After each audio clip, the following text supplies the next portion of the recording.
Alors, bonjour Josépha. Bonjour Marlène, c'est un plaisir de vous revoir.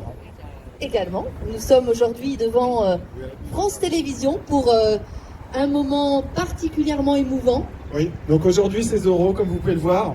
Précédemment, nous avions des trans, ça a changé un petit peu d'ambiance. Oui, en effet. Donc aujourd'hui, c'est une remise de prix particulière. Ah, mais de quoi s'agit-il? Alors nous l'avions fait déjà l'année dernière, donc l'édition 2024. Aujourd'hui, donc, c'est l'édition 2025. C'est la remise du trophée au bon tweet de la Serpillière d'Or, Josépha. La Serpillière d'Or? Oh là là, mais qu'est-ce donc?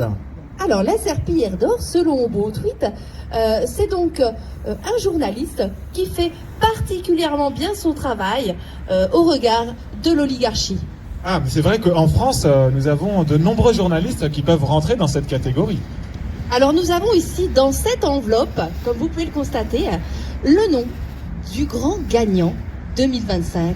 Gagnant, mais quels sont les participants? Alors, justement, j'ai au dos de ce petit document les différents participants. Voilà. Donc nous avions, pour cette édition, nous avions Apolline de Malherbe. La grande Apolline. Contre Anne-Elisabeth. Oui, sur France 5. France 5, le service public. Voilà. Ensuite, nous avions Léa Salamé contre Jean-Michel Apathy. Voilà. Alors, je peux peut-être montrer à la caméra les visages, comme ça vous aurez leur magnifique portrait. Donc voilà, c'était tous les journalistes qui étaient en concurrence pour ce trophée très prestigieux. Donc on retrouve notre petite Ruth, Patrick évidemment que tout le monde connaît, Manu et Emmanuel le Chypre, c'est ça, c'est ça. Oui, c'est ça. Exactement. Alors, attention, roulement de tambour, qui est gagnant cette année? Je vais poser ma petite enveloppe, ou Josépha s'il vous plaît. Merci Josépha. Alors le grand gagnant du trophée au bon tweet de la Serpillière d'Or 2025 est une gagnante cette année. Oui, parce que je rappelle que l'année dernière c'était Patrick Cohen. Qui avait fait une excellente prestation. Et qui cette année a continué son excellente prestation. Mais voilà, il y a une concurrence sans cesse grandissante. Alors, qui est la grande gagnante? Eh bien, c'est Léa Salamé. Ouais. Alors, nous avons ici le trophée. Voilà. Le trophée. Donc la fameuse Serpillière d'Or. Alors, donc pour ses loyaux services, c'est vrai que Léa Salamé a été très très forte cette année. Nous rappelons que voilà, il y a toujours des liens avec des politiques et que notre chère Léa Salamé est en couple avec Monsieur Glucksmann. Alors justement, j'allais en parler, ma chère Josépha. Désolé, je vais de l'avant. Je fais justement, j'avais préparé une petite fiche sur la vie et de cette fameuse Léa Salamé, donc qui est animatrice sur France Inter en ce moment. Donc elle est née le 27 octobre 1979 à Beyrouth au Liban. Elle fuit la guerre à 5 ans et vient en France. Elle acquiert la nationalité française à 10 ans. Elle fera ses études en passant par différentes écoles. Alors le lycée privé Saint-Louis de Gonzague où notre chère Brigitte Macron a enseigné pendant 8 ans. C'est quand même une information importante. En effet, nous retrouvons souvent ces gens-là qui viennent des mêmes lieux. Elle a ensuite fait l'école privée alsacienne comme Agnès Buzyn, Gabriel Attal et les enfants de l'ancien ministre de l'Éducation nationale, Pape Ndiaye. C'est vrai que, en fait, dans ces milieux, les journalistes comme les politiques peuvent se retrouver. C'est un milieu vraiment très fécond. Elle a fait également Sciences Po Paris, où son papa a travaillé. Et elle est en couple, comme vous l'aviez dit, Josépha, avec...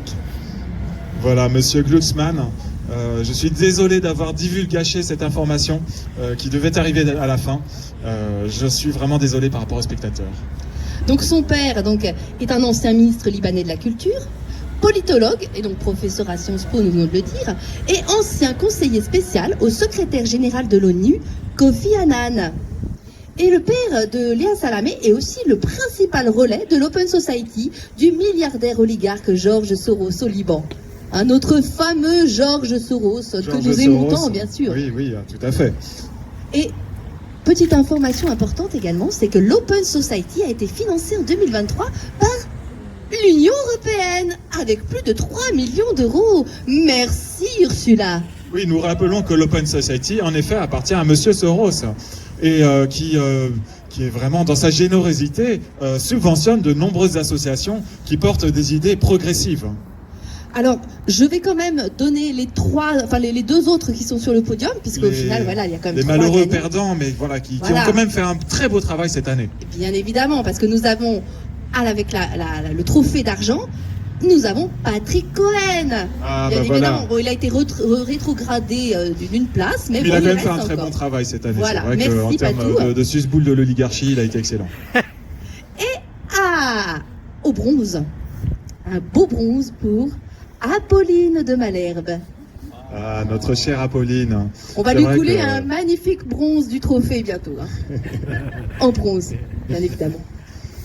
Donc notre chère Léa Salamé, si vous êtes présente ici, nous vous invitons à récupérer retirer. votre trophée, Exactement. la serpillière d'or, parce que c'est vrai que cette année vous l'avez vraiment bien mérité. Et si ce n'est pas le cas, vous pouvez nous contacter à Vigimedia. Nous serons toujours heureux de pouvoir vous remettre ce magnifique trophée. Et si c'est le cas, ça serait bien de le faire quand même sous les caméras, parce que recevoir un trophée, c'est quand même voilà, une très belle chose. On voudrait vous prendre sous toutes les coutures. Et merci aussi à Au Bon Tweet qui est à l'initiative, bien évidemment, de cette magnifique récompense. Voilà. Et à peine ce trophée remis, que déjà commence la nouvelle saison avec un prix qui sera certainement remis en 2026. Donc nous vous invitons à suivre vraiment tous ces journalistes-là, regarder en fait lesquels font le plus de zèle, lesquels sont finalement les plus intéressants pour le système, pour porter ces belles idées qui finalement chaque jour embellissent la France et les Français. Merci Josépha. Merci Marlène.